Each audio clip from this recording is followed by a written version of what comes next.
Hernández, coordinadora de este centro. Le damos la más cordial bienvenida a todas las personas que están el día de hoy aquí presentes, que van a llegar, y a quienes nos están siguiendo por Facebook Live y que van a estar, que tienen la oportunidad de participar con sus preguntas, comentarios durante la presentación del día de hoy.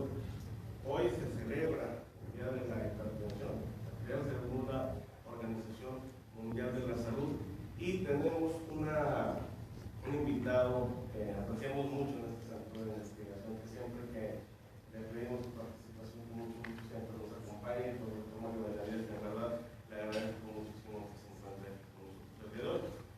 Les recuerdo a las personas que nos están siguiendo por Facebook Live, esta conferencia va completamente en vivo. Necesitamos, si desean hacer alguna participación con alguna pregunta, algún comentario, lo pueden hacer directamente por ahí y les haremos llegar aquí las preguntas al doctor Benavides. A continuación vamos a transmitir, vamos a presentar lo que es el video de bioseguridad de este auditorio. Por favor, son 2 minutos.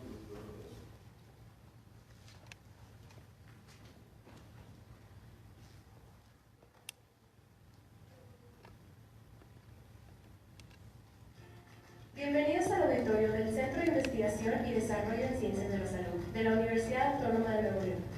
Siga con atención las siguientes indicaciones de seguridad.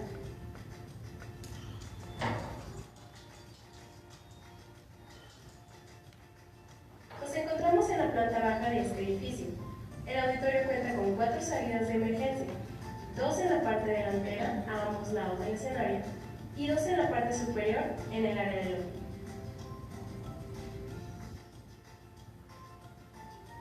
En caso de escuchar la alarma de incendio, conserve la calma y abandone de inmediato su lugar, dirigiéndose a las salidas de emergencia.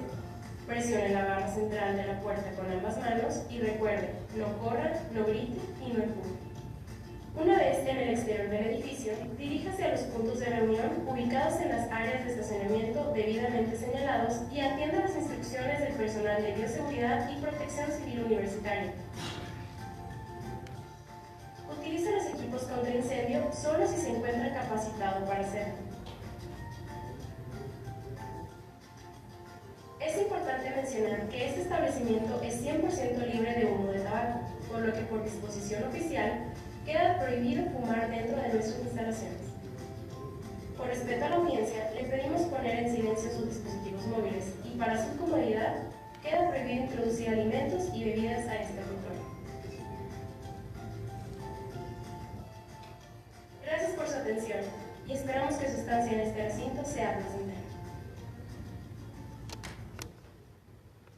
Muy bien, muchísimas gracias. Mientras llega mi compañero Guadalupe Pedraz, quien dará la lectura de la semblanza del doctor Benavides, les recuerdo que quien requiera una constancia de asistencia la puede solicitar al salir de aquí del auditorio. Las constancias, quisiera hacer esta mención, son solamente para las personas que asisten a lo que son las conferencias, no se entregan constancias para las personas que nos siguen por Facebook Live. Entonces, Guadalupe,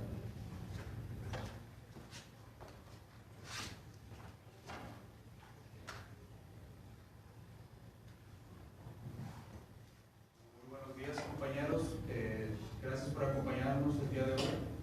El día de hoy contamos con la presencia del doctor Mario Alberto Benavides González. Me dispongo a leer una breve lectura de su semblanza.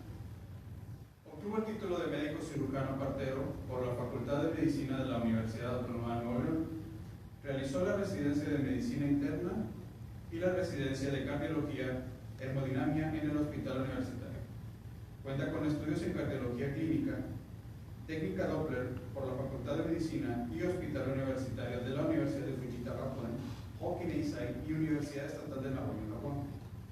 Además de estancias en el Instituto Nacional de Cardiología en México y Clínica Mayo en Rochester, N. Miembro de diferentes sociedades internacionales y nacionales, como Sociedad Mexicana de Cardiología, Asociación Nacional de Cardiólogos de México, Consejo Mexicano de Cardiología, Sociedad Latinoamericana de Cardiología Intervencionista, Sociedad Americana de Cardiología y Sociedad Europea de Cardiología, por mencionar algunas. Ha sido conferencista invitado a nivel nacional e internacional en más de 300 ocasiones, siendo una de ellas la del día de hoy.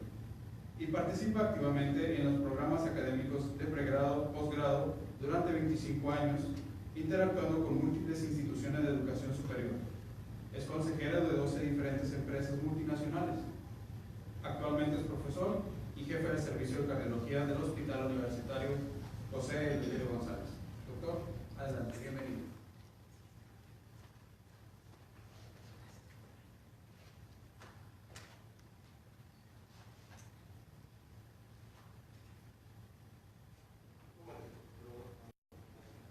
Muy buenos días, muchas gracias al comité organizador de este evento por el honor que me confieren en invitarme a participar en él. Muchas gracias a todos ustedes por su asistencia. El día de hoy vamos a hacer un recorrido, un viaje del contexto, la importancia que tiene la hipertensión arterial en la práctica actual a nivel nacional, a nivel internacional. Sin duda alguna, el diagnóstico gira a través de una cifra, pero desde el 2005 se establece la Sociedad Americana de Hipertensión Arterial, que esto cambia. Entonces, se define la hipertensión arterial, pero que es más que la elevación de la presión arterial, igual o mayor de 140/90, ¿verdad? Sino que también se acompaña de un síndrome cardiovascular progresivo, complejo y multifactorial, que origina cambios estructurales, funcionales, cardíacos, vasculares y renales. Entonces, con esto ya se amplía el contexto de hipertensión arterial y de dónde pasa o de dónde sale, de dónde emerge la cifra máxima de 140/90. Esto se establece desde hace muchos años a través de un proyecto que se llama Pooling Project, en el cual se establece, vemos en rojo la presión arterial sistólica y en negro la presión arterial diastólica, y vemos cómo a partir de 140 de presión arterial sistólica milímetros de mercurio implica e incrementa de manera sostenida el riesgo de enfermedad coronaria, mientras que la presión arterial diastólica, cuando inicia, ¿verdad?, de 90 adelante, vamos a tener un incremento sostenido de este riesgo. Entonces, se cataloga como una enfermedad desde un punto de vista cuantitativo a partir de un número, pero esto va aparejado, obviamente, a un contexto que constituye una enfermedad vascular. Bien, los vasos sanguíneos tienen un contexto y una función. La función es garantizar una dinámica flujométrica anterógrada y unidireccional a todos los órganos de la economía en las diferentes condiciones, ¿verdad?, y dependientes de un ritmo circadiano. Este ritmo circadiano nos va a dar a nosotros la adecuación de relajación y de contracción, relajación y contracción del vaso sanguíneo. Esto nos da a nosotros una repercusión física, ¿verdad?, hidrostática, que nos va a condicionar una presión, y esta presión en relación con el tiempo nos da una curva bastante amplia en la cual tenemos una fase sistólica y una fase diastólica. Mientras que si existe alguna condición que impida este fenómeno de capacidad de adaptación, de adaptabilidad, vamos a tener vasos más rígidos, los cuales en una curva de presión y tiempo nos van a dar esta morfología y por ende van a contribuir a generar el síndrome que se conoce como hipertensión arterial, tanto en hombres como en mujeres en relación con los años de edad, pero esta tiende a subir, mientras que la presión arterial diastólica llega a una cúspide y posteriormente a partir de los 50 años puede tender a disminuir. Esto es importante y significativo. ¿Por qué? Porque la hipertensión arterial como tal es la causa número 1 de enfermedad a nivel mundial. Es la enfermedad crónico-degenerativa más frecuente en el mundo y en México, en la sección. Para dar una idea de esto, arriba de 18 años de edad en México, la prevalencia de hipertensión arterial es 30-34%. Esto implica que prácticamente una cada 3 personas tiene hipertensión arterial. Lo triste de esto es que solamente una de 5 personas se da cuenta que tiene hipertensión arterial. Vamos a tener un subdiagnóstico del mismo y por ende esta condición clínica va a contribuir a morbilidad y mortalidad en enfermedades tan significativas como es cardiopatía isquémica, en este caso infarto agudo del miocardio, enfermedad vascular cerebral, insuficiencia renal, ceguera y riesgo de amputaciones por insuficiencia arterial periférica. Sin duda alguna, ¿verdad?, no es un tema, ¿verdad?, que se debe tomar a la ligera. Sin embargo, hoy por hoy en México como país, este fenómeno todavía sigue siendo subestimado, motivo por lo cual grandes organizaciones a nivel mundial emergen sistema de liderazgo para tratar de formar lo que se llama guías, para, en base a niveles de evidencia y recomendación, formar guías de conducta en cuanto a diagnóstico y tratamiento se refiere, para tratar de homologar conceptos y evitar el elemento tradicional de medicina basada simplemente en observación individual o observación personal, en este caso por el médico que está involucrado o está participando en este proceso. Estas guías son guías que son del continente europeo, guías del continente americano, guías que son nacionales, por ejemplo mexicanas, guías continentales, por ejemplo hay guías iberoamericanas, hay guías latinoamericanas, hay guías de todo el continente americano, hay guías europeas, guías de la Organización Mundial de la Salud, guías de la Sociedad Internacional de Intervención Arterial, etcétera, etcétera. Algunos tienen confluencia y algunas tienen diferencia. Va a ser la parte final de la plática para realmente crear un punto de conciencia acerca de la importancia del mismo. Sin duda alguna, la hipertensión arterial tiene una gran división.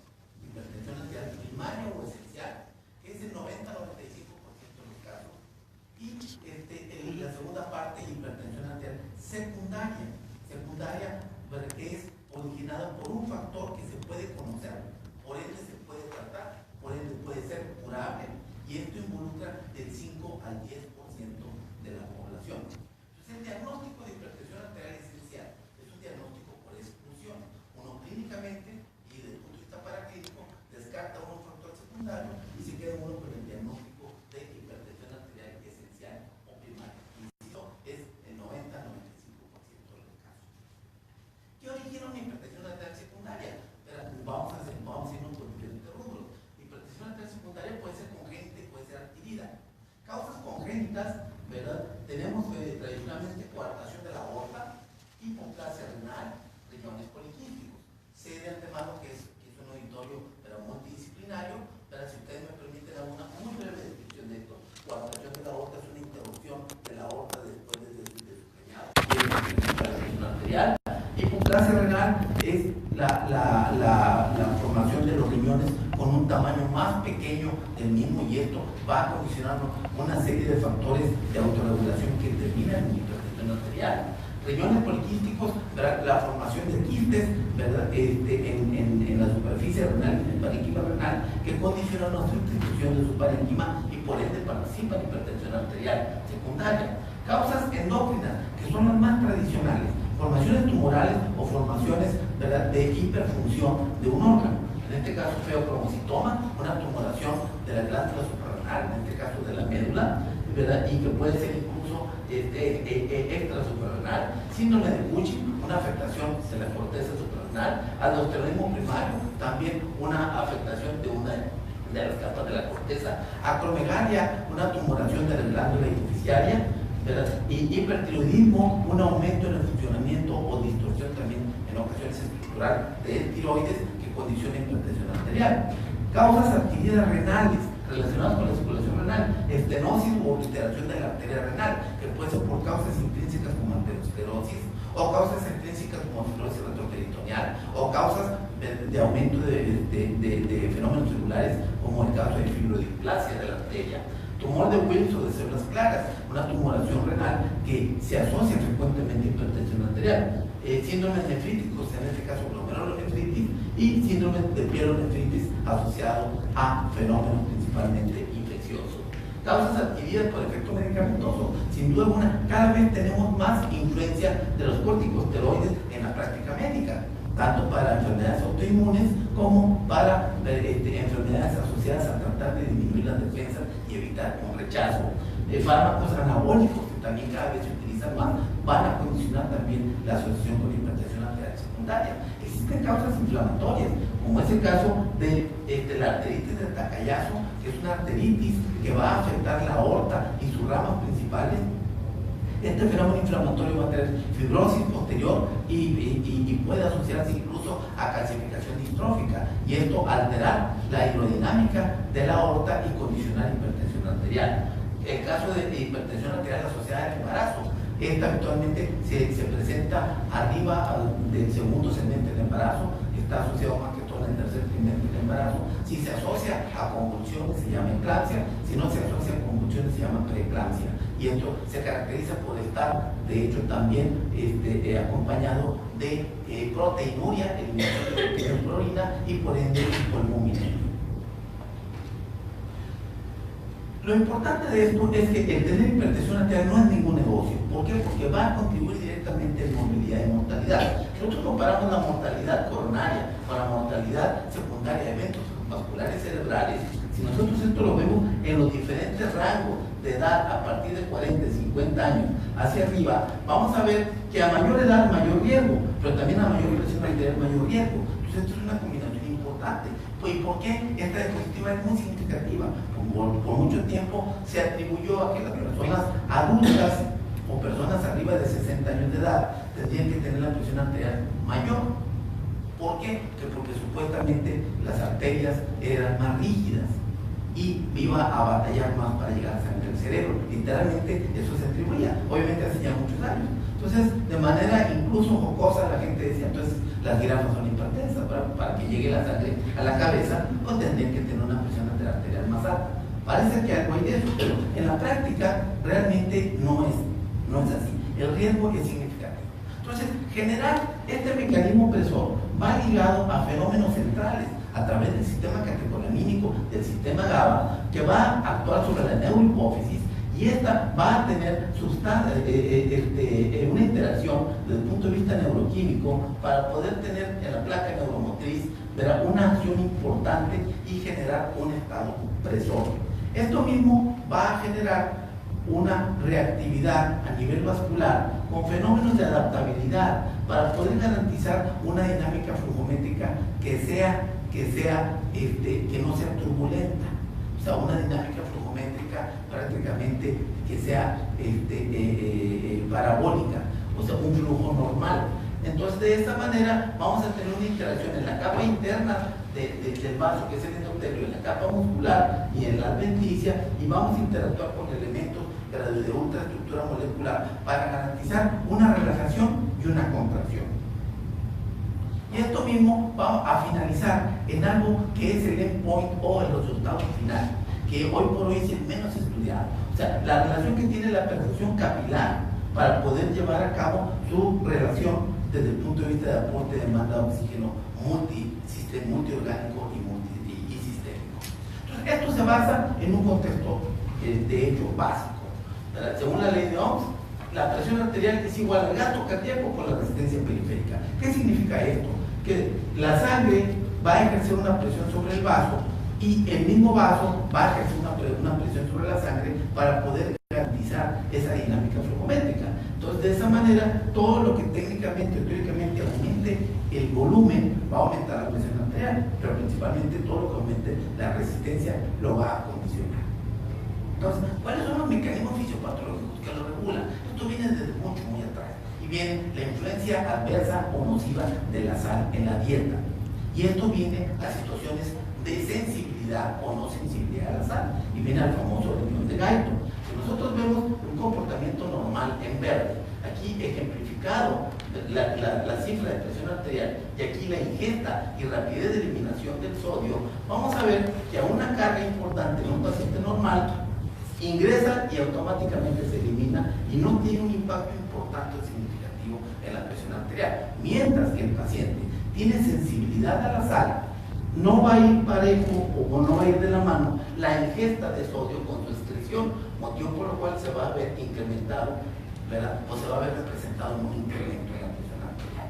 Entonces, dos personas que ingieren sal, en términos generales, pueden tener un comportamiento distinto. De manera práctica y aterrizada, no es posible hacer un estudio de sensibilidad a la sal de una manera práctica y en una situación cotidiana. Entonces se considera en elementos generales que todos estos pacientes van a requerir una dieta baja en sal, independientemente de la sensibilidad por tener, de hecho, una limitación al concepto. Se puede asumir que una persona obesa tiene sensibilidad a la sal.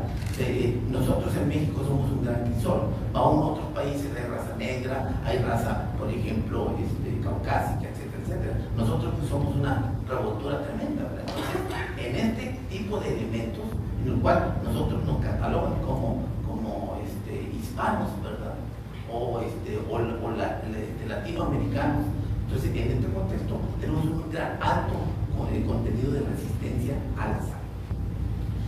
Sin duda alguna, los grandes avances desde hace más de 100 años, aunque estuvo de hecho dormido por mucho tiempo, es el conocimiento del sistema renina-angiotensina-aldosterona que regula la presión arterial.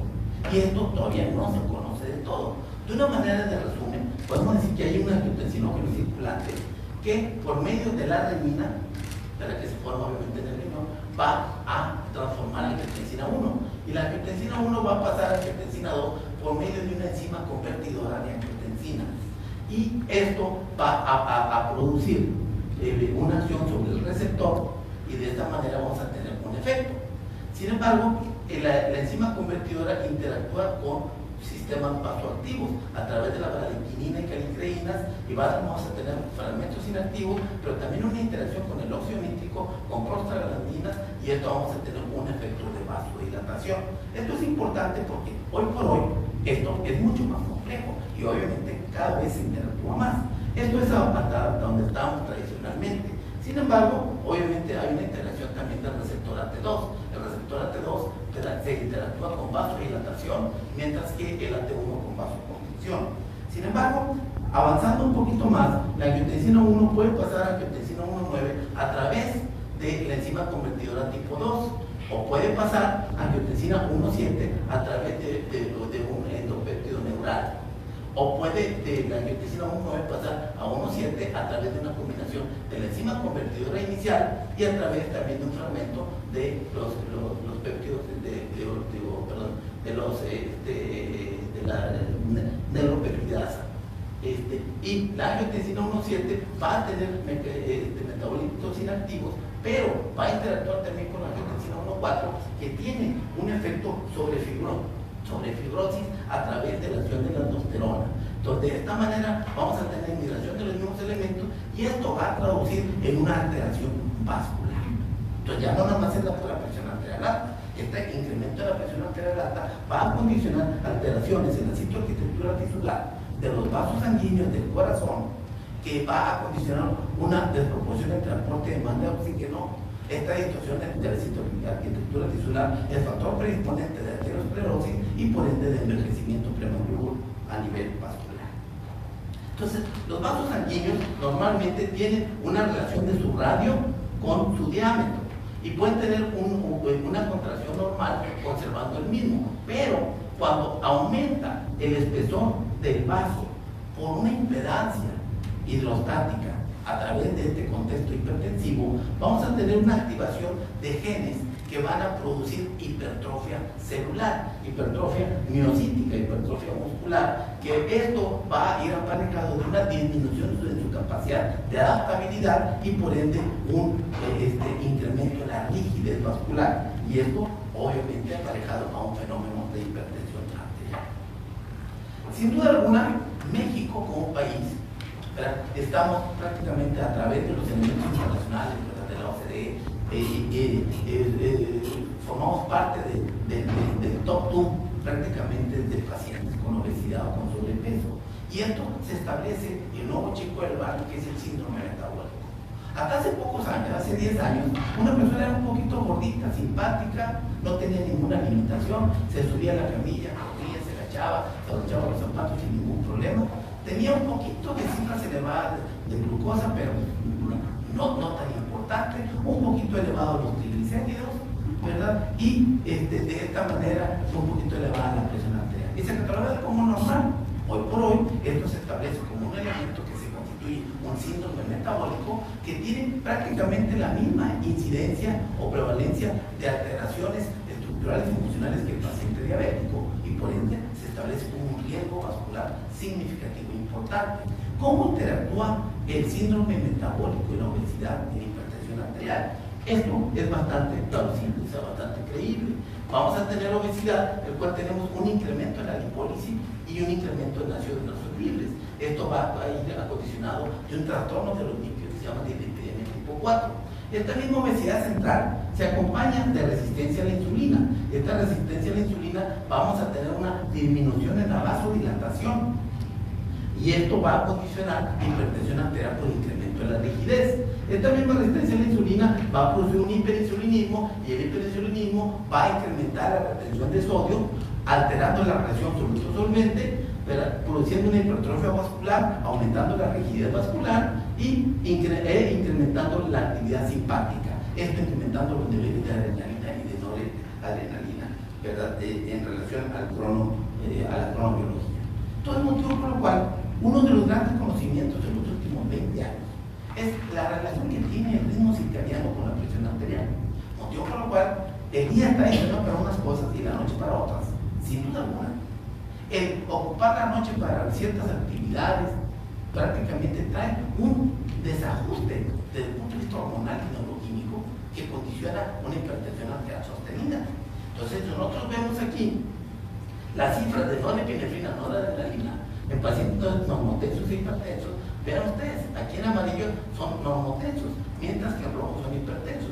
Vean la relación de las horas del día: 6 de la mañana, 10 de la mañana, 2 de la tarde, 6 de la tarde, 10 de la noche, 2 de la mañana, 6 de la mañana. Pero ustedes como la persona, los normotensos, la presión arterial, ¿verdad?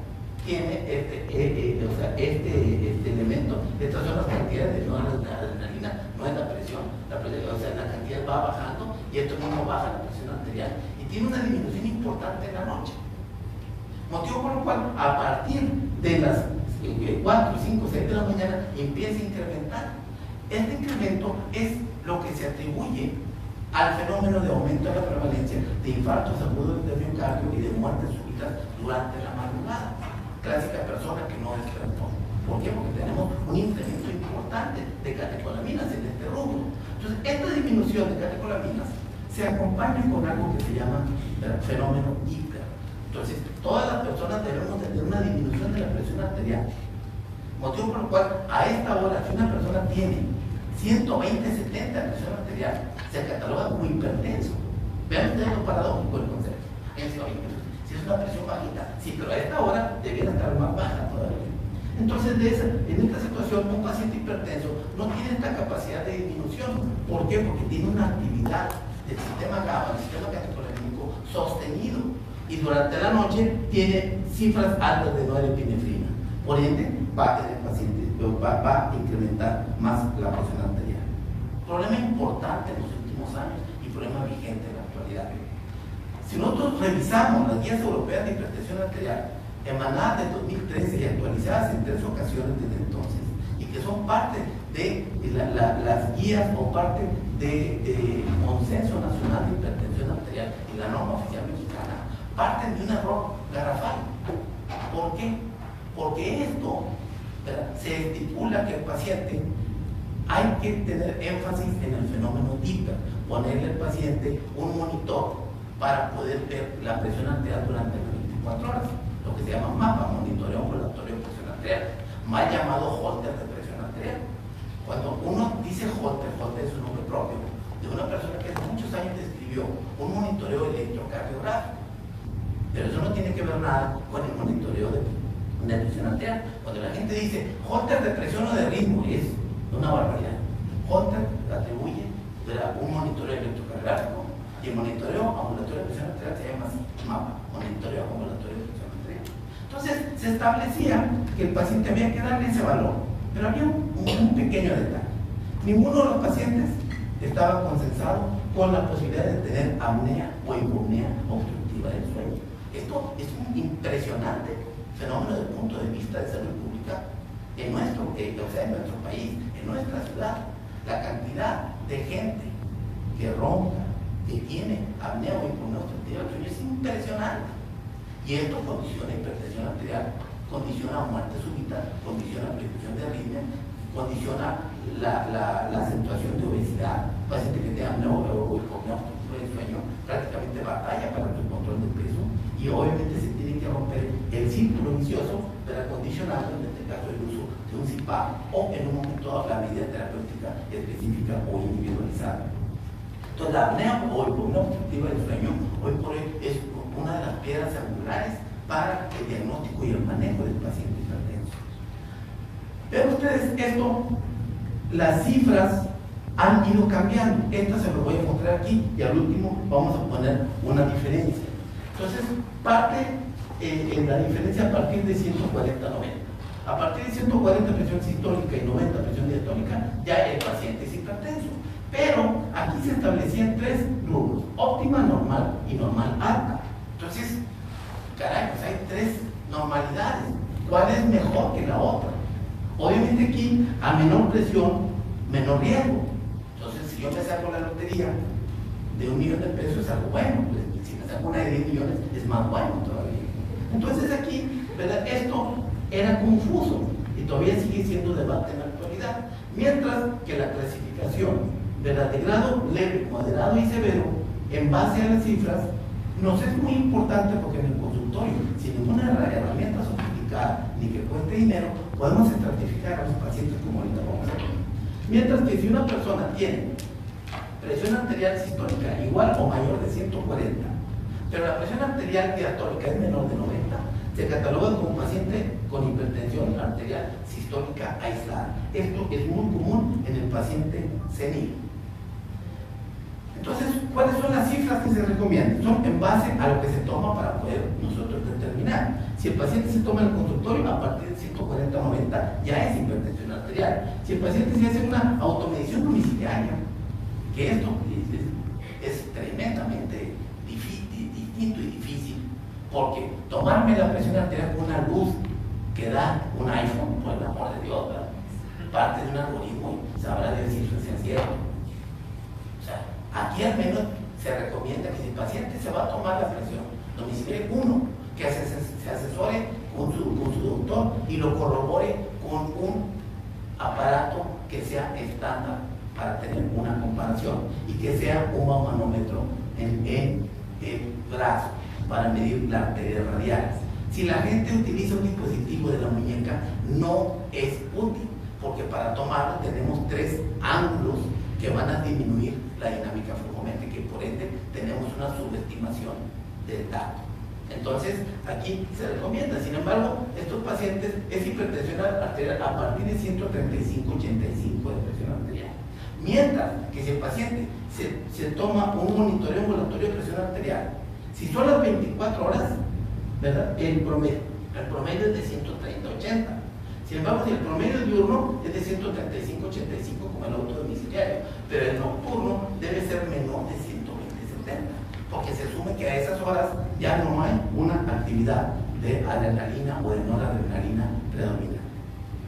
Entonces, esto desde tiempos inmemoriales de la historia natural de la enfermedad emerge y clasifica muchos elementos. Y esto ha sido motivo de grandes debates internacionales y de grandes errores internacionales. ¿Por qué? Porque se asume que en el horizonte clínico, cuando un paciente se diagnostica con hipertensión arterial, ya tiene daños estructurales y funcionales irreversibles. Entonces, por ende, subestimar el problema es un problema importante para el paciente. ¿Por qué? Porque a partir del diagnóstico, si no hay un control adecuado, obviamente ya vamos a tener representaciones de vasos sanguíneos, como eventos vasculares cerebrales o enfermedad coronaria, en este caso infarto agudo miocardio o angina de pecho, como uno de los ejemplos. Personas visionarias hace mucho tiempo y tratando de emular lo que hacen los grandes estudios y estudios costosos y evaluación del paciente y cómo trasladarlo al paciente de la vida diaria, del consultorio, establecen lo que se llama continuo cardiovascular. Esto fue el doctor Brown hace mucho tiempo y posteriormente modificado y actualizado por el doctor Víctor So en el noreste de Estados Unidos. Pero es como hipertensión arterial junto con diabetes, tabaquismo, ¿verdad? Edad avanzada, dislipidemia, se constituyen como factores de riesgo que de manera ineludible van a afectar los vasos sanguíneos, produciendo aterosclerosis temprana, favoreciendo aterotrombosis, con la posibilidad de tener un infarto agudo de miocardio, muerte temprana o remodelación de insuficiencia cardíaca terminal y enfermedad vascular cerebral. Y esto también afectación renal, con lo que se conoce como síndrome cardiorenal. O sea, tener esto, innegablemente, vamos a tener esta ruta. Y esto se puede modificar, se puede retrasar simplemente con un monitoreo y un control adecuado de cada paciente. ¿Por qué? Porque los pacientes no tienen ningún síntoma. El 80% de los pacientes con hipertensión arterial no siente nada. El paciente, al no sentir nada, no tiene nada. Y por ende tiene tasas muy bajas de adecuación o de adherencia a medicamentos. En este caso, a tratamientos. Entonces, la gente puede comer lo que sea, pero no puede tomar un medicamento porque es química y se envenena el organismo. Entonces, ¿a dónde vamos a ir a dar? nos falta cultura, y nos faltan culturas desde el punto de vista que el organismo tiene fenómenos apotóxicos y fenómenos de autodestrucción que tenemos que ir regulando, y uno de ellos es a través de la regulación de la presión arterial. La presión arterial se mide, obviamente, ¿verdad?, a través de la arteria, en este caso humeral, con un manguito de mercurio, en el cual se insufla por arriba de la presión de llenado que va a ser la presión arterial sistólica, ¿verdad?, de 15 o 20 milímetros de mercurio, ¿verdad?, o sea, más o superior a cuando desaparece el pulso, y posteriormente se va disminuyendo, en este caso el manguito. El primer ruido de Korsakoff ejemplifica la presión arterial sistólica, y el quinto ruido de Korsakoff la presión arterial diastólica. Estos pacientes pueden tener síntomas, los síntomas van a ser cefalea, pueden ser lo que ellos llaman como aturdimiento, pueden tener escotomas, pueden tener acúfenos, fosferos, o simplemente encontrarse hipertensión arterial por casualidad, que es lo más común, a través de una evaluación rutinaria o evaluación de otro tipo de elementos o de moléculas. Entonces, al paciente hay que tomar exámenes de laboratorio que sean necesarios para ver que no haya un daño a órgano blanco, o sea, que la hipertensión no haya producido una afectación. Para esto, una biometría hemática, a ver si no tiene anemia porque tenga insuficiencia renal. Vamos a ver cifras de glicemia para ver si el paciente no tiene síndrome metabólico o tiene diabetes mellitus. Colesterol total para ver si no tiene síndrome metabólico, en este caso dislipidemia. Colesterol HDL y colesterol LDL. Potasio sérico para ver si no tiene aldosteronismo, una tumoración de la glándula suprarrenal. Creatinina para ver si no tiene disfunción renal. Sedimento urinario para ver si no tiene, en este caso, un síndrome parenquimatoso o renal. Un electrocardiograma para ver si se puede sospechar hipertrofia ventricular. Los estudios especiales como tomografía, resonancia magnética, angiografías, tienen que ser individualizados para ciertos elementos. El electrocardiograma, y parte también de un elemento importante. Desgraciadamente ahorita todos los electrocardiógrafos tienen autointerpretación, que siempre es un desastre, porque está equivocado, porque es un software. Y el software, pues prácticamente siempre anda diagnosticando de más o de menos. Entonces, el electrocardiograma nos sirve para detectar hipertrofia ventricular. Y la hipertrofia ventricular en la electrocardiografía se traduce como sobrecarga sistólica. Vamos a tener complejos profundos en derivaciones V1, V2 y V3, y complejos altos positivos en V4, V5 y V6, y cambios de VST y la onda T negativa. Esto indica que el ventrículo izquierdo ya está hipertrofiado, y si está hipertrofiado, está en un rango de movilidad y mortalidad diferente al paciente que no tiene hipertrofia ventricular. Entonces, vale la pena, si el paciente es hipertenso, saber si tiene hipertrofia o no. ¿Por qué? Porque esto le dictamina conductas y metas de tratamiento más agresivas para este paciente en particular. Una radiografía de todas, por ser una relación de radiopacidades y de radiolucideces, realmente no nos sirve en la gran mayoría de los pacientes. ¿Por qué? Porque la hipertrofia ventricular es concéntrica, no es excéntrica. Y el índice cardiotorácico va a ser normal. Y el paciente puede tener hipertrofia ventricular. Entonces, nos va a ser útil cuando el paciente ya tiene insuficiencia cardíaca conflictiva y que tiene datos de hipertensión venocapilar pulmonar, que son lo común y que la radiografía actualmente no nos sirve. Desde hace ya más de 20 años, la ecocardiografía, sin duda alguna, forma parte de la piedra angular en el diagnóstico y en el arsenal diagnóstico de los pacientes hipertensos. Nos permite ver de una manera directa el espesor que tiene, la contractilidad, extrapolar fórmulas hidráulicas para ver función ventricular. Entonces nos sirve desde el punto de vista de diagnóstico, de pronóstico y evolutivo en estos grupos de pacientes. Se puede saber qué tanta masa tiene ventricular en relación a la superficie corporal, que se llama masas indexadas.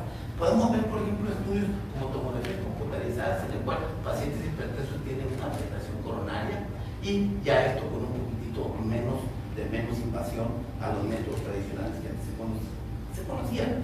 Angiocardiografía, cuando el paciente lo necesite, lo solicite, lo requiera, para poder visualizar una arteria afectada, y por ende, a lo mejor ahí mismo poderse tratar por métodos intervencionistas. Sin duda alguna, la hipertensión arterial tiene complicaciones, y estas complicaciones son a nivel vascular.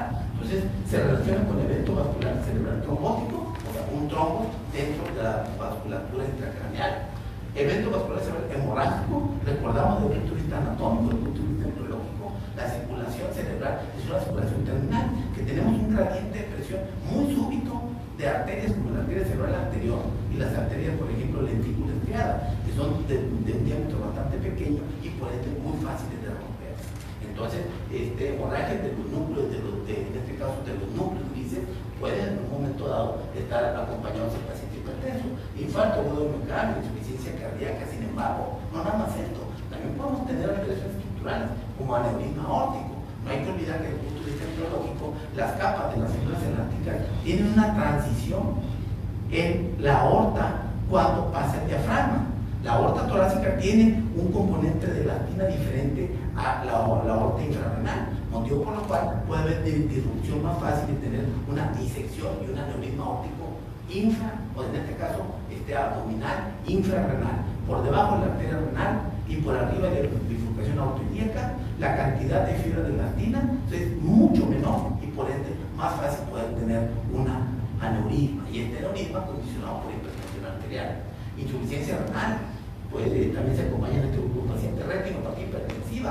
Acuérdense que hay 4 grados de retinopatía hipertensiva, insuficiencia vascular periférica, y esto lo podemos condicionar. Vean ustedes un ejemplo de tomografía, vemos una hemorragia en este punto que con contraste se puede evidenciar, y con una reconstrucción tridimensional se puede ver una afectación, un aneurisma del vaso que se rompió por hipertensión arterial. Podemos ver tanto con resonancia como con tomografía eventos isquémicos, y estos eventos isquémicos son por fenómenos oclusivos, ya sean adenotrombóticos o tromboembólicos, que migran de la carótida o que migran del ventrículo izquierdo.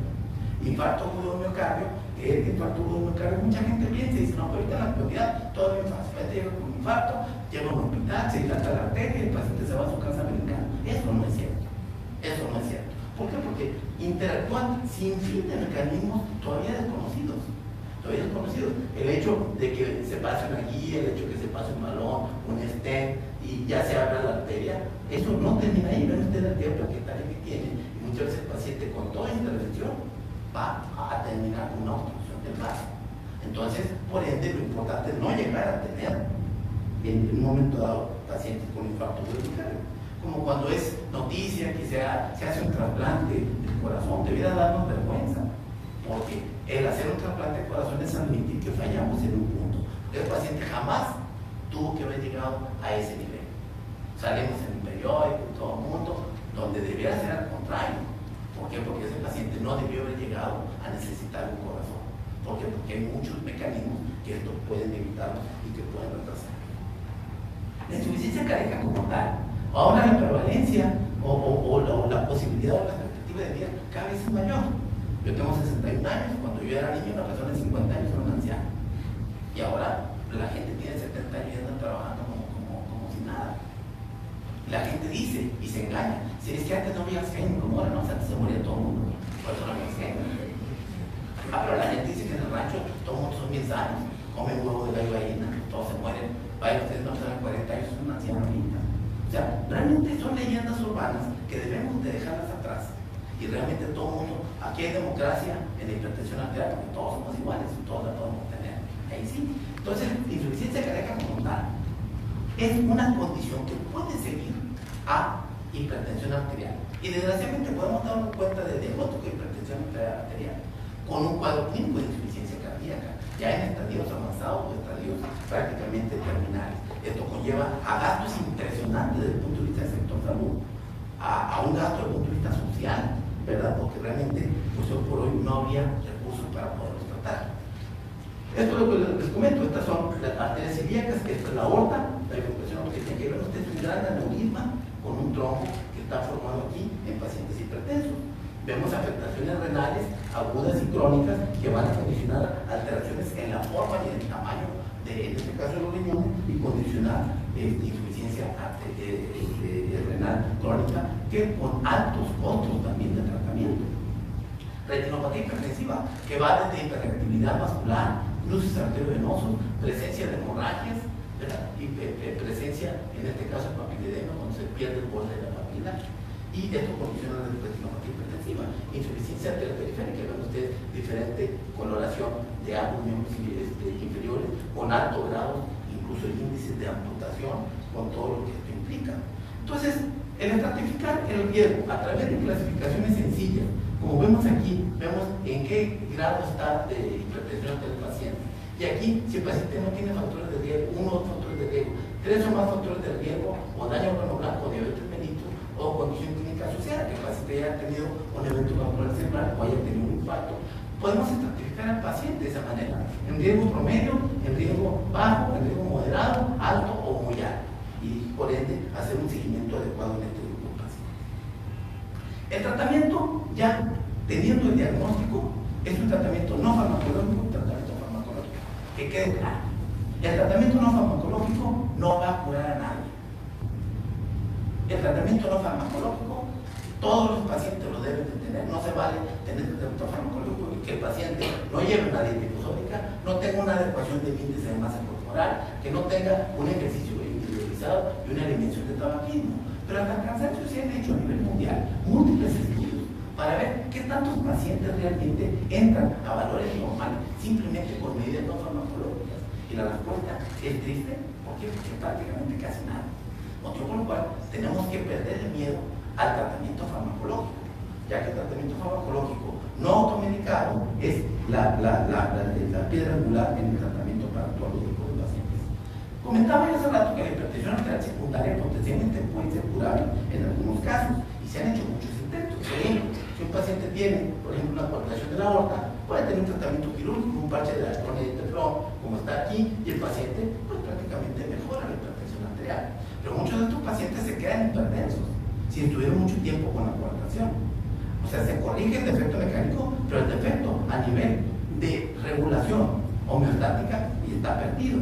Pacientes, por ejemplo, se intentó en los últimos 10 años una denervación renal a través de la introducción de un catéter que emitía radiofrecuencia y por ende se suponía que iba a romper, en este caso, la inervación de las arterias renales o la presión arterial. Esto desde el año pasado se demostró que no sirve y hoy por hoy ya no se utiliza.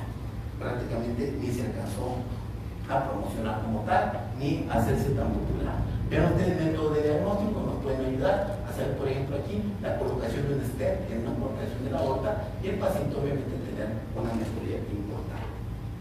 O el tratamiento quirúrgico del mismo, con resección.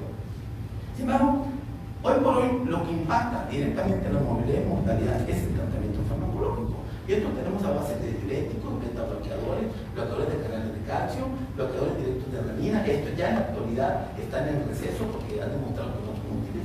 Bloqueadores neuronales como alfa-dopa y vasodilatadores como hidralazina, que se utilizan específicamente en pacientes con hipertensión arterial asociada al embarazo por su bajo riesgo teratogénico. Se puede utilizar fármacos diuréticos, específicamente los tiacídicos, algunos tipos de beta-bloqueadores, inhibidores de enzima convertidora, bloqueadores de la receptora de angiotensina 2 y calcio antagonista de acción prolongada. Vean ustedes este ejemplo.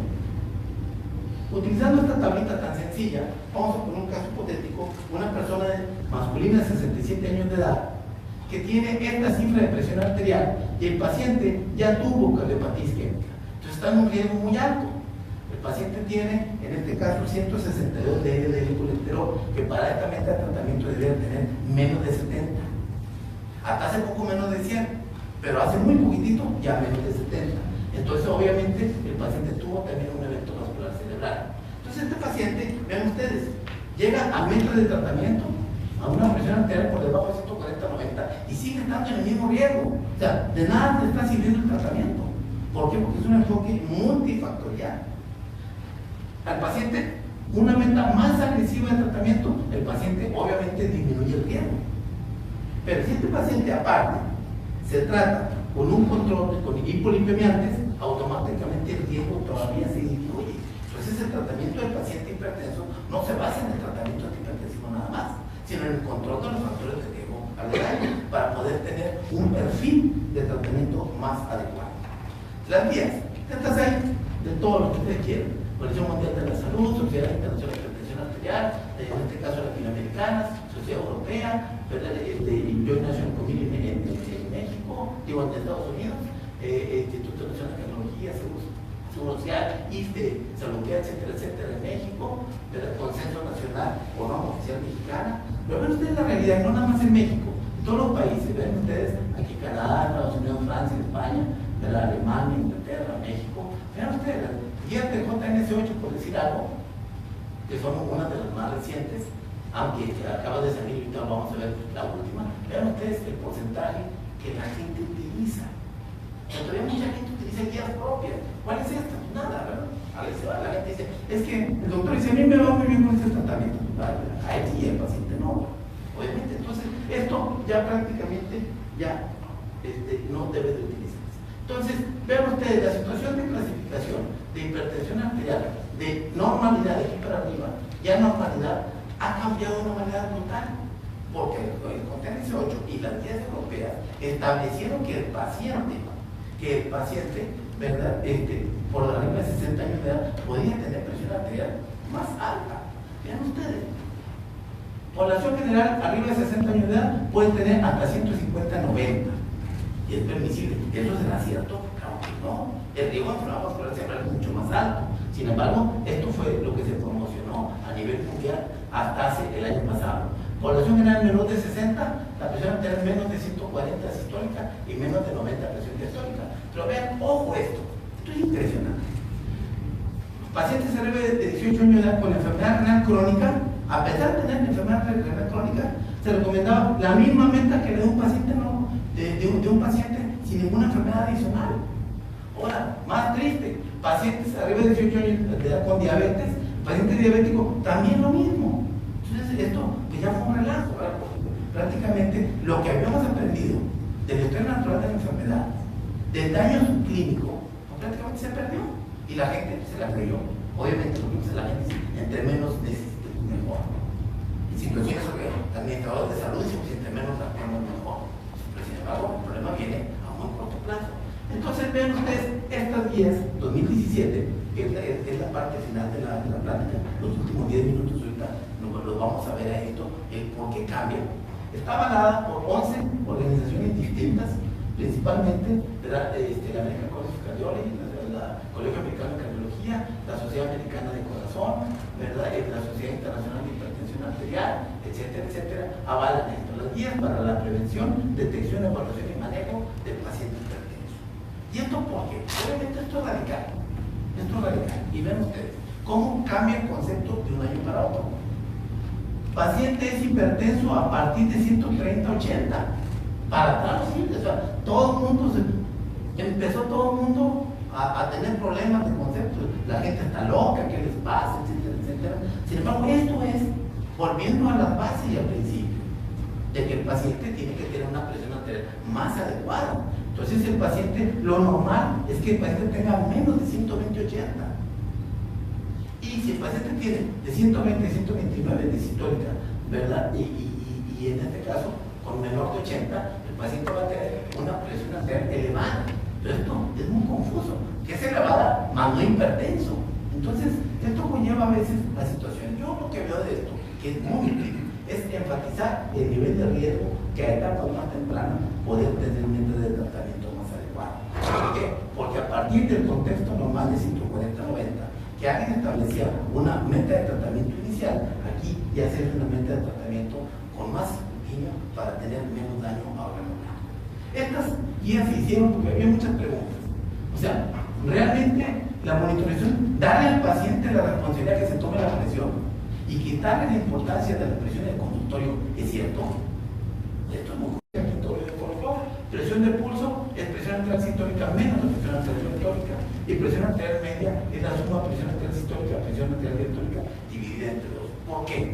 Porque hay dispositivos emergentes para ver presión aórtica central, presión de pulso, que van ganando terreno. Entonces, había que homologar conceptos. Pero la hipertensión arterial, sin duda alguna, se relaciona con factores de riesgo y no es igual. No es igual ser hipertenso que ser hipertenso y tener apnea obstructiva del sueño. No es igual ser hipertenso que tener dislipidemia o obesidad. Entonces hay que tener esto para poder interactuar en la mente de tratamiento del paciente, tenerlo en mente. Nivel de evidencia, nivel de recomendación y nivel de evidencia. Entonces ven ustedes, la presión arterial debe clasificarse como normal, como elevada, como estadio 1 o 2 para prevenir y tratar la presión arterial, lo que veíamos ahorita. Entonces, ¿esto en qué impacta o cuál es la importancia? Pero el concepto previo, concepto concepto actual. Con el concepto previo, todas las personas, hombres y mujeres, era el 32%, mientras que esto es el 48%. Y esto impacta en necesidad de mayores recursos a nivel federal, a nivel nacional, a nivel local, a nivel laboral, etcétera, etcétera, para tratar a este grupo de pacientes. Vean ustedes en relación de hombres y mujeres. Mientras que aquí el 31%, acá sube el 48%. Mientras que aquí el 32%, acá sube el 43%. Y esto va directamente proporcional a la edad. O sea, por eso cuando hay gente que me dice, no, doctor, yo ya me hice un polimorfismo y dice que yo no voy a ser hipertenso. Papacito, si tú tienes 30 años, a los 40 años Dios dirá, porque son enfermedades que se presentan en relación a la edad. Y entonces, y no quiere decir que un polimorfismo sea fijo. O sea, en ese aspecto, por eso tenemos que entender que la hipertensión arterial es un fenómeno dinámico. Porque es cierto, a mí llegan pacientes, doctor, el día del padre, mi esposa me regaló un angiotensión coronario y ya se ganó una angiografía coronaria de óptimo, porque el paciente no tiene nada, pero ahí le dijeron que estaba obstruido. Y ahora no vamos a dar. La gente le gusta saber de medicina en internet y nada más estorba el tratamiento médico. Entonces, uno como médico o como trabajador de la salud tenemos que ser muy justos y drásticos para ubicar al paciente en el contexto de que él es el paciente, porque si no, obviamente esto no es ninguna negociación y el paciente siempre se va a perder. Vean ustedes, recomendaciones para la toma de la presión arterial en casa. Sí se recomienda, claro que sí, pero sin embargo hay cosas no estudiadas. El incremento catecolamínico, ¿qué significa? Un paciente está normal, asintomático y tiene la presión arterial, ya no se duerme. Para un paciente tiene 160/90 y ya no se duerme porque está alta. Y si a esto le ponemos sensores para que diga cuando es normal o no normal, no vamos a tener un problema muy grave. Recomendación práctica a todos ustedes: siempre que un paciente tenga un dispositivo en su casa, que se lo lleven al consultorio y compárenlos con el suyo. Y de esa manera sabemos de qué estamos hablando, para que el paciente no esté en un estrés catecolamínico persistente y perpetuado. Entonces ven ustedes, ambiente clínico, toma en la casa, monitoreo diurno, monitoreo nocturno y mapa. La relación más o menos que existe. Ven ustedes como si hay diferencias en este punto y se tienen que homologar para que realmente no tengan problema. Uno de los grandes conceptos personal, no me lo tomen mal, esto es yo, Mario Benavides, que dice, los demás entendemos. La peor estupidez en el mundo es decir que el paciente se asusta con el doctor. Eso yo jamás lo entendí. Y se llama hipertensión de la bata blanca. Si entendemos que el paciente, cuando se diagnostica, tiene un daño estructural y funcional irreversible, ¿cómo es posible que el paciente, no, me trae 160/100, no te preocupes, es que está asustado? No está asustado. No dejan que venga otro día. Y cuando esté más baja, esa es la real. ¿Quién dijo eso? Esto tiene un contexto y obviamente se toma en cuenta aquí cómo estos pacientes se tienen que hacer un monitoreo, porque si el paciente tiene hipertensión arterial en el consultorio, ¿verdad? Estos pacientes muchas de las veces se tienen que iniciar un tratamiento. Ya se ha estudiado que estos pacientes a la larga les va peor que el paciente hipertenso. ¿Por qué? Porque se subestima el problema. Y tenemos otro tipo de elementos que son hipertensión enmascarada, en el cual sí el monitoreo ambulatorio no sirve. Vamos a decir, yo tengo un paciente que tiene 160/100 conmigo y le pongo monitoreo ambulatorio y sale más o menos normal ambulatorio. ¿Qué hacemos con ese paciente? Le decimos, no, usted no tiene nada. O en un momento dado lo monitorizamos de manera más cercana. Si entendemos el contexto de la historia natural de la enfermedad, tenemos que adelantarlo, no podemos al paciente tratarlo con tanta ligereza. A diferencia del paciente sintomático, que tiene cefalea importante, palpitaciones, y va al consultorio y la presión arterial está normal, ese sí se justifica poner un monitoreo ambulatorio, porque él puede tener lo que se llama hipertensión arterial enmascarada, en el cual de manera ambulatoria sí tiene hipertensión arterial. Entonces, ¿qué estamos privilegiando con estas dos conductas? Obviamente detectar de manera más temprana. La hipertensión de la bata blanca, bajo un concepto muy personal, debiera desaparecer, porque estamos favoreciendo la subestimación del problema y el paciente más contento. Porque el paciente, yo tengo pacientes que son médicos, incluso que son internistas, y vienen y me dicen, doctor, tengo un mes sin la medicina, ¿cómo sabe? ¿De qué estamos hablando? Entonces, este tipo de problemas, hoy por hoy, la enfermedad crónica degenerativa más frecuente en México. ¿Saben ustedes? En el consultorio o ambulatorio, el paciente no hay. O sea, aquí, si el paciente tiene hipertensión en el consultorio y no tiene hipertensión afuera, el paciente es hipertensión de la bata blanca. Ahora resulta. Y bajo las guías actuales, que son estas, el paciente no requiere ninguna medida. ¿Será cierto? La verdad, yo lo estamos, que tenemos que irnos a la base, tenemos que irnos a la fisiopatología y a la historia natural de la enfermedad, sino para qué existe esto. Entonces hay algoritmos para este grupo de pacientes, para detectar hipertensos de la bata blanca o hipertensos enmascarados. Estas causas se homologan, causas comunes. El paciente tiene hipertensión, ¿verdad? Y pensamos en hipertensión secundaria, el recurso debemos orientar la enfermedad del parénquima renal, de la enfermedad renovascular, hiperaldosteronismo, apnea obstructiva del sueño o inducida por alcohol droga. Estas son más raras, por ende no hay que gastar dinero de una manera así abierta, tiene que ser dirigido al paciente. Intervenciones no farmacológicas, es lo que les comento. Vean ustedes, ¿se recomienda a todo el mundo la dieta? Claro. ¿Se recomienda a todo el mundo el ejercicio? Claro. ¿Se recomienda a todo el mundo que sea soltero? Claro. No sé. Que le vayan a los tigres, claro. Yo digo que irle a los rayados es un factor de riesgo, no sé. Grado 1A significa que no hay duda de un beneficio en este grupo de pacientes. Pero ven ustedes aquí la realidad. La pérdida de peso en estos pacientes disminuyó en el hipertenso 5 milímetros de mercurio. Dieta saludable disminuyó 11 milímetros de mercurio. Reducción del consumo de sodio en la dieta de 5 a 6 milímetros. ¿Verdad? Mejoría en el ingreso o en la ingesta con potasio, ¿verdad? Disminuye de 4 a 5 milímetros de mercurio. Aerobics disminuye de 5 milímetros de mercurio. Resistencia dinámica, resistencia isométrica, más o menos igual. Moderación en la ingesta de alcohol, ¿verdad? Disminuye 4 milímetros de mercurio. Esto importa, sí importa, pero en la meta individual de tratamiento difícilmente se llega simplemente con las medidas no farmacológicas. Y hay que pensar que también los fármacos, en este caso inhibidores de la ECA, bloqueadores de receptores de angiotensina 2, tienen efectos pleiontrópicos adicionales de beneficio, que en un momento dado pueden interactuar de una manera multifactorial en este grupo de pacientes. Vean ustedes pruebas básicas, como comentamos, pruebas complementarias, ya se homologan, ya no nada más por concepto, sino en estas guías. Y los medicamentos que se deben de utilizar. Estos medicamentos, ¿verdad?, tienen que ser dirigidos a cada paciente en particular. Vean ustedes, un paciente hipertenso que no tenga ninguna otra enfermedad, tiene que tener menos de 140/90 de presión arterial. Sin duda, ya tomando medicamento. Y esto se logra con diuréticos, ¿verdad?, triacílicos, con beta bloqueadores, calcio antagonistas, inhibidores de la enzima competidora o bloqueadores de receptores de angiotensina 2. O no se deben de dar beta bloqueadores en personas arriba de 60 años de edad. Si el paciente tiene, en este caso, ¿verdad?, hipertensión arterial sistólica aislada, o sea, presión arterial diastólica normal, y no tiene insuficiencia cardíaca, este paciente puede tener menos de 150 de presión arterial sistólica y si es mayor de 80 años. Y se logra con diuréticos y calcio antagonistas. Y obviamente evitar beta bloqueadores. Si el paciente tiene diabetes mellitus con albuminuria, ¿verdad?, y daño renal, debe tener menos de 130/80. Si el paciente tiene síndrome metabólico, menos de 140/90. Entonces, ¿esto será cierto?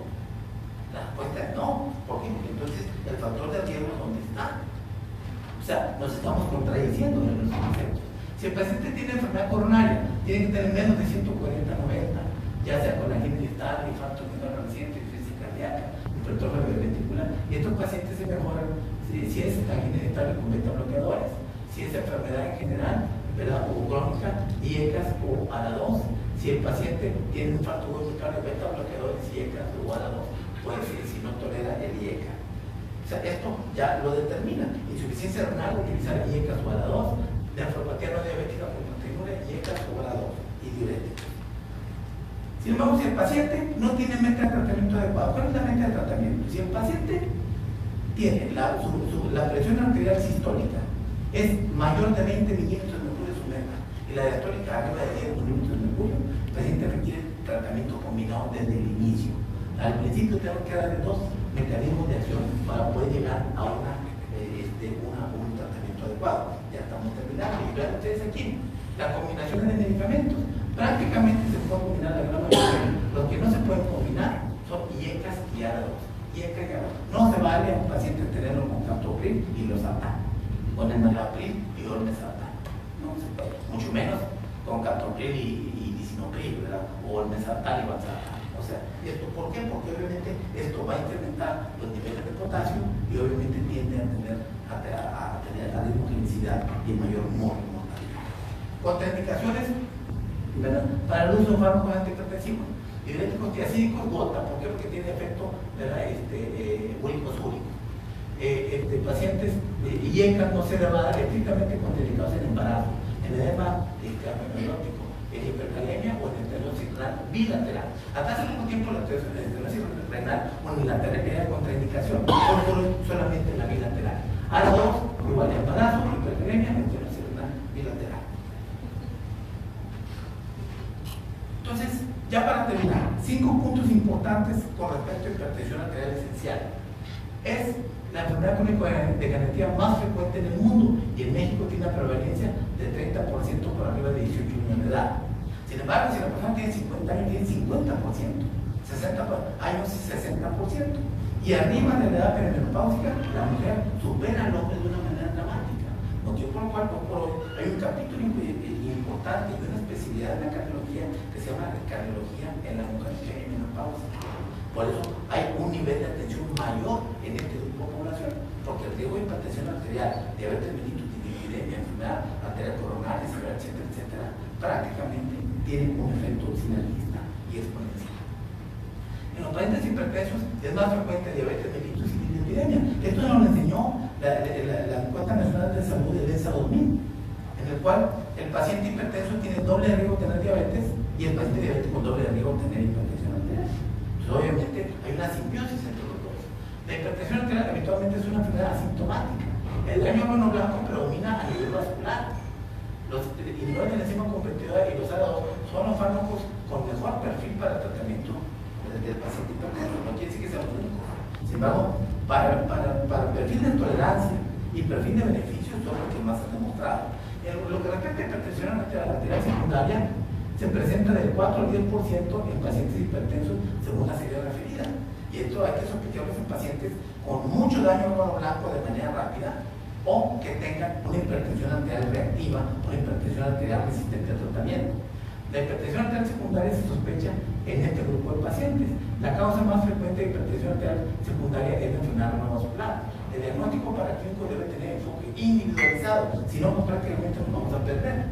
Y en algunas ocasiones la hipertensión arterial secundaria es curable dependiendo de la etiología y evolución del problema. Entonces, sin duda alguna, vemos en este breve viaje de 1 hora, vimos lo que es la hipertensión arterial, su impacto que ha tenido a través de la historia en el mundo y en México, y el estado actual con lo que respecta a el enfoque multidisciplinario y el enfoque sobre todo de hacer una medicina básico-clínica, o sea, un enfoque básico-clínico. No podemos nosotros basarnos en situaciones anecdóticas, no podemos nosotros basarnos en situaciones contradictorias, porque realmente el que va a tener un problema va a ser el paciente.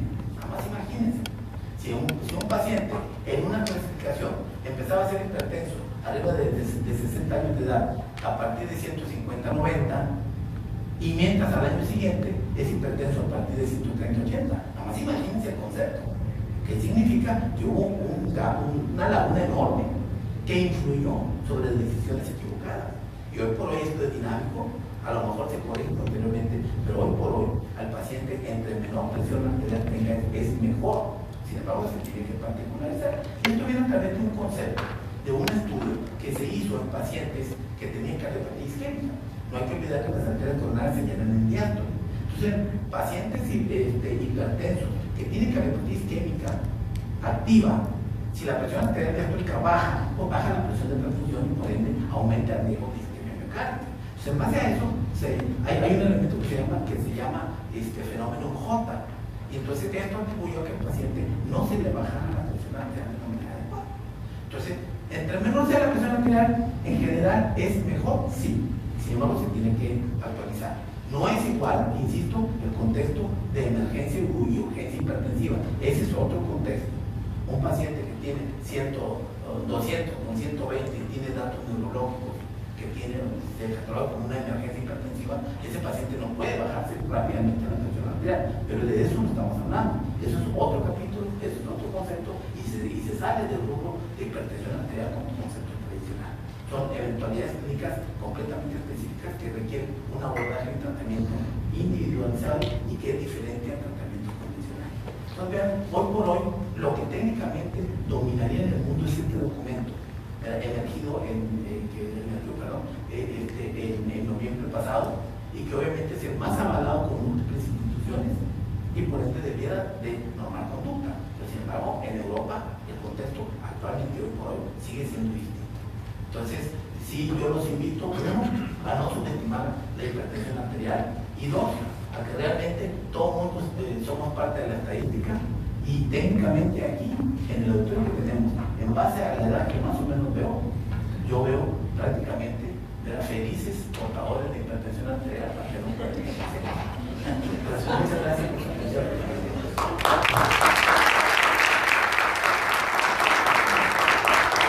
Agradecemos al doctor Benavides por este tiempo. Tenemos oportunidad para realizar algunas preguntas, compañeros. Doctor.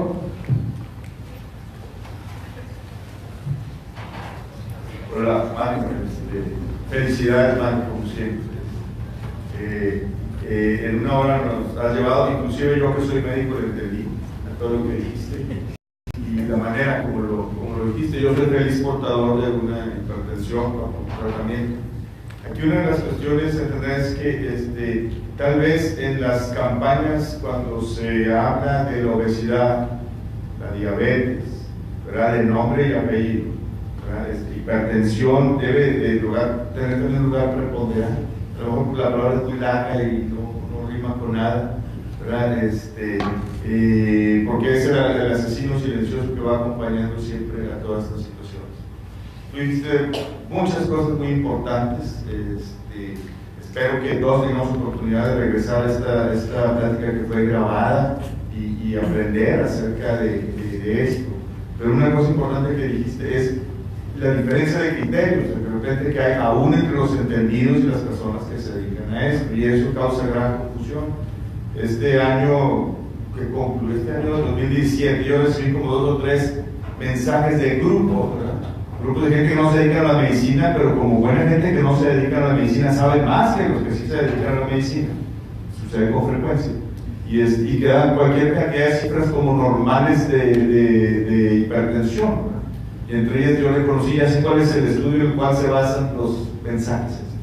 Entonces esto queda como no como una advertencia, pero sí como un recordatorio que esta es una enfermedad importante, que hay que estar encima de ella y que hay que aconsejar a nuestro alrededor para que no lo dejen pasar, porque mucha gente va a recibir estos mensajes insisto, de grupos que dicen, hombre, si tienes un 50 no hay ningún problema, estás bien, ya todo ha cambiado, ya tú no te preocupes, y si te infartas no te preocupes, como tú dices también, te van a sacar y no, si no es aquí en el universitario o en un hospital ahí en San Pedro y todo el mundo te va a salvar. Eso no es cierto. La hipertensión mata, la enfermedad cardiovascular no controlada mata, y tenemos que estar atentos a ello. Yo creo que un mensaje de todos los que estamos aquí, de los médicos y no médicos, es estar vigilando la hipertensión como una causa de enfermedad, muchas veces prevenible. Te felicito otra vez Muchas gracias. Bueno, ojalá y el mensaje continúe. No, claro que sí, muchas gracias a la doctora Medina por su aportación y en ese mismo contexto, en ese mismo orden de ideas, es que es muy fácil, o sea, en términos generales, lo disponible en la literatura, para empezar, en internet no está consensado para empezar. Y si la gente no es médico, no tiene los elementos, es como si yo me angustie porque el índice NADA bajó 0.004 puntos. Yo qué, ¿verdad? No, pero es que el índice ni que se mantuvo estable, yo qué, ¿verdad? Así es las personas. Las personas, por ejemplo, en términos generales, pues qué bueno que se tenga la cultura general de todo esto, pero sí tenemos que partir del punto de que la gente no tiene los elementos para eso. Hay gente, digo, obviamente hay de todo en el mundo, pero hay gente que me dice, mi doctor, es que a mí me gusta saber de todo. Digo yo, bueno, dígame la distribución de varillas de la loza en su casa. No sé, dígame la composición química y física de la camisa que trae usted. No sé, entonces, ok. Entonces, ¿qué es lo que pasa? Que en nuestra población se hace una artroscopía, le dan un CD y se junta con su familia a ver todo rojo. Y a alguien médico le entiende, yo no entiendo una artroscopía, la gente tampoco. Entonces, lo que vamos es uno, la posición del paciente debe ser paciente. Yo a los pacientes digo, yo no quiero contrincantes, quiero pacientes. Porque ser contrincante y convencer a alguien, pues a veces pues no es función tanto del médico. Sí es función, serio, pero no anima mucho el médico, ¿verdad? Hay un paciente a la 1:30 de la mañana, me dijo, doctor, es que no me ha convencido, digo, yo por dentro le digo, yo, ¿sabe qué? Pues por mí haga lo que quiera, no se lo dije obviamente, ¿verdad? Pero en el fondo así es, y ahorita hay mensajes, como dice la primera, y señales muy importantes. Por ejemplo, hay una sinfín de estudios impresionantes del efecto paradójico de la obesidad, sin fin, y bien hechos, en el cual pacientes con sobrepeso y obesidad de grado 1 tienen mejor respuesta inflamatoria a enfermedades agudas, vasculares, a cuidados intensivos, a traumatismo craneoencefálico, a evento vascular cerebral, a enfermedades autoinmunes, etcétera, etcétera, etcétera. Aparentemente, ¿verdad? El incremento en el espesor de la grasa pericárdica en este grupo de pacientes tiene mayor actividad de mesenquimatosa, células mesenquimatosas, que puede ser pluripotencial, digo, se hace esa segunda, pero esto manda una señal a veces a la población, no, de aquí soy. Es como hace poquito eso, en el periódico, no coma tuétano, porque el tuétano es lo más sano del mundo. No, todo el mundo de aquí soy, ¿verdad? Porque en el fondo uno quiere escuchar lo que no quiere, ¿verdad? Eso es una gran verdad. O doctor, que ahora eso de la presión ya es por rollo, que ya es normal. Ahora, doctor, que ya el colesterol no es cierto. Entonces, en el fondo uno quiere escuchar lo que uno quiere, pero realmente sí tenemos que ser, o sea, muy prácticos y concisos en el concepto. O sea, realmente tuvo que salir la American Heart Association porque un actor y un expresidente y no sé qué estaban promocionando que el incremento del colesterol era bueno para la salud, ¿verdad? Y la gente dice, oh, mira, si lo dijo este artista, es cierto, probablemente para nada. Entonces, realmente la medicina tiene bases científicas muy profundas. Si bien es cierto, muchas cosas son emergentes y no se conocen, pues prácticamente tienen que ir ligadas a un contexto clínico. Hacer medicina sin una base clínica soportada, realmente estamos en el aire. Entonces, sin duda alguna, el paciente hipertenso, nos guste o no nos guste, un paciente hipertenso tiene mayor movilidad y mortalidad que una persona no hipertensa. Entonces, sin duda alguna, ese paciente tendría que llegar a metas normales y asociarse o tener una adecuación en el resto de los factores de riesgo. O sea, simplemente, una persona hipertensa tiene doble riesgo de tener diabetes y dislipidemia y al revés también. Entonces, son enfermedades que van de la mano, que van asociadas y el riesgo viene a ser sinergista. Insisto, esos pacientes no tienen ningún síntoma. Entonces, no tener ningún síntoma, acudir a un médico para dar una consulta, erogar con algún estudio de gabinete, tomar un medicamento, prácticamente a nadie le gusta, y más si no tiene ningún síntoma, llegamos a lo que se llama a nivel mundial tasa de adherencia al tratamiento, y la adherencia al tratamiento en México es menos de 1 mes y medio en un paciente hipertenso. Y esto es triste. ¿Por qué? Porque ese paciente sin duda alguna va a tener un deterioro importante que va a ser más costoso para el paciente, para su familia, para el país y para los sistemas de salud. O sea, hoy por hoy, y estamos en una situación interesante. La Facultad de Economía, acá por Mederos, hizo un estudio hace 10 años, muy interesante, en lo que respecta a la expectativa de vida, cómo se iba a cruzar en el 2025 con la tasa de productividad. Esto es impresionante. O sea, el porcentaje de gente mayor que vamos a estar, si Dios quiere, en ese entonces, vamos a ser muchos y la gente que produce menos. Entonces ahí va a ser un caos desde el punto de vista del sector salud. Entonces la salud cuesta mucho, se tiene que administrar bien y obviamente se tiene que planear bien. ¿Por qué? Porque esto no es una situación que por decreto mañana ya todo el mundo tiene cobertura universal y todo el mundo está salvado. Eso no es así. Entonces, sí, parte del contexto de hipertensión, porque es importante. Y esto, yo sé que este foro se está viendo en muchas partes, pero tenemos que ser justos y honestos. Sin duda alguna, el cáncer es una enfermedad muy grave que mata a muchas personas, sin duda. El SIDA es una enfermedad de salud pública, sin duda. Pero yo lo reto a todos ustedes. Hagan un evento de SIDA o de cáncer, se llena el río Santa Catarina. Hagan un evento de hipertensión y no viene nadie. Y realmente se muere más gente por hipertensión que por el resto de los problemas. No digo que no sea importante, que es bueno que se apoye y que se tome importancia a eso, pero no se está tomando importancia a situaciones que son más graves a corto y mediano largo plazo. No sé si existe alguna otra pregunta más. Dos preguntas más, doctor. Sí, aquí 2 preguntas, doctor. Algo que nos pueda comentar si existe asociación entre estrés con hipertensión arterial y por otro lado si el consumo de cafeína en exceso pudiera desencadenar alguna crisis hipertensiva. Claro, sí, sin duda. Son muy buenas preguntas. Y esto tienen elementos importantes también en situaciones de la vida diaria, en lo que son leyendas urbanas para la gente no médica, ¿verdad? O no relacionado con la medicina. El estrés, sin duda alguna, es una actividad catecolamínica, ¿verdad? Aumentada o acentuada. Y esto forma parte importante del aumento en la resistencia periférica, del aumento en el estrés parietal. Por ende, el estrés, toda persona que tiene estrés agudo tiene hipertensión arterial, y el paciente que tiene estrés crónico tiene no incremento de catecolamina, pero tiene incremento de ACTH. Y el incremento de ACTH también condiciona a un paciente hipertenso crónico. Entonces, el estrés agudo crónico condiciona hipertensión arterial, tanto así que fue sinónimo hace muchos años de factor de riesgo al mismo nivel que el diabetes, lo que le llamaban a personas de tipo A en su tiempo. Entonces, el manejo del estrés, sin duda alguna, tiene una importancia capital en el manejo multidisciplinario del paciente hipertenso. Todo eso queda completamente claro. La situación de la cafeína es muy interesante, ya que la cafeína, pues obviamente se encuentra en un sinfín de productos. La cafeína, como todos sabemos, forma parte de unos elementos químicos semejantes, pero que se combinan con teofilina, con teobromina, ¿verdad? Y estos elementos van a condicionar un cronotropismo exagerado, o sea, más elevado, y un aumento en la reactividad. O sea, desde un punto de vista fisiológico, el incremento de café trae aparejado un incremento en la presión arterial. Esto es cierto. ¿Y esto por qué? Porque obviamente tiene un aumento en la vigilia. O sea, el paciente que toma cafeína, ¿verdad?, tiene una situación de mayor estado de alerta, y este estado de alerta es a través del sistema catecolamínico central. Entonces, hay una relación directa con incremento en la presión arterial.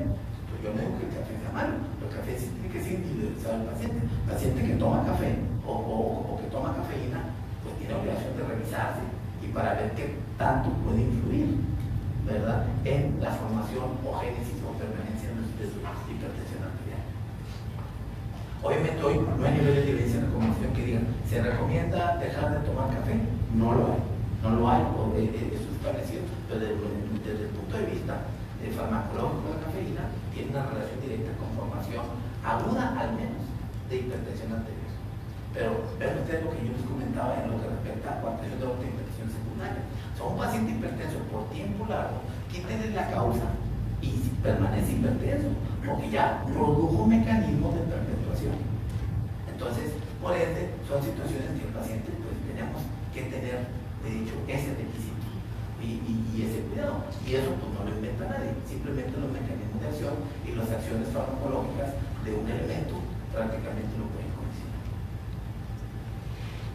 Es al igual, por ejemplo, los corticosteroides son exactamente igual. Los corticosteroides no pueden incrementar la presión arterial. Ahora, que hay pacientes que necesiten corticosteroides por necesidad y sean hipertensos, bueno, perfecto. Eso se toma en cuenta para regular la presión arterial, sin duda alguna. Pero no nos dice que sea una contraindicación, pero sí pueden participar. Tenemos una última pregunta. Gracias, doctor. Es relacionado también con el estrés.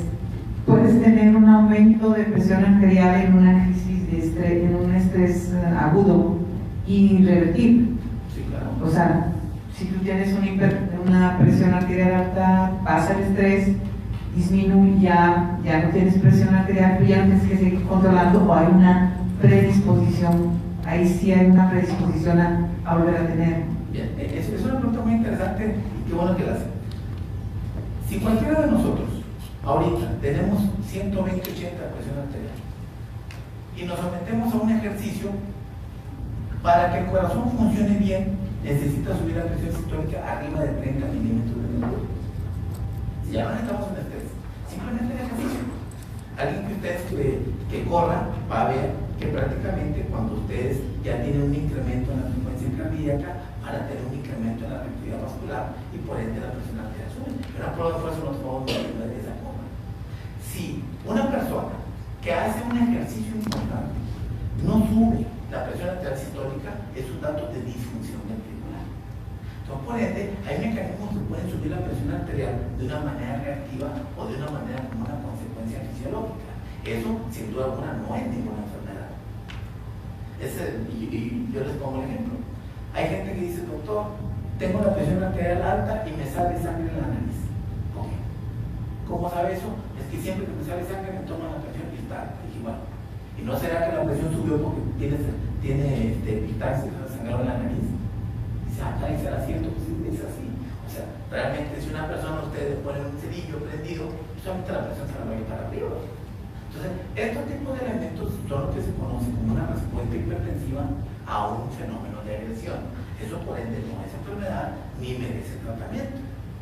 Pero si una persona que tiene hipertensión arterial tiene un periodo de estrés importante o de una agresión emocional importante súbita, entonces te puede tener hasta una emergencia hipertensiva con una hemorragia intracraneal, etcétera, etcétera, porque tiene un incremento de la presión arterial sobre una hipertensión predispuesta. Entonces, estas cosas sí se asocian. Por ejemplo, yo pongo el ejemplo de la hipertensión arterial asociada al embarazo, caso de preeclampsia y eclampsia. Se puede dar el caso que sea una persona embarazada previamente hipertensa, y esa es muy diferente a la hipertensión de preeclampsia y eclampsia. Entonces, la cronología, la historia clínica del paciente no es muy importante, no nada más la cifra. Entonces, una persona que está en el octavo mes de embarazo, no tiene edema de miembros inferiores, no tiene proteinuria y tiene hipertensión, claro que no tiene preeclampsia. Esta paciente investiga uno bien y ya tiene 1, 2 o 3 años de hipertensión arterial. Entonces, ya hay pacientes hipertensos previamente que se embarazan y tienen su respuesta una hipertensión arterial asociada al embarazo, con proteinuria, desde un punto de vista de exploración física, desde un punto de vista de conocimiento integral de sus factores de riesgo. Bien, muchísimas gracias, doctor. Muchas gracias.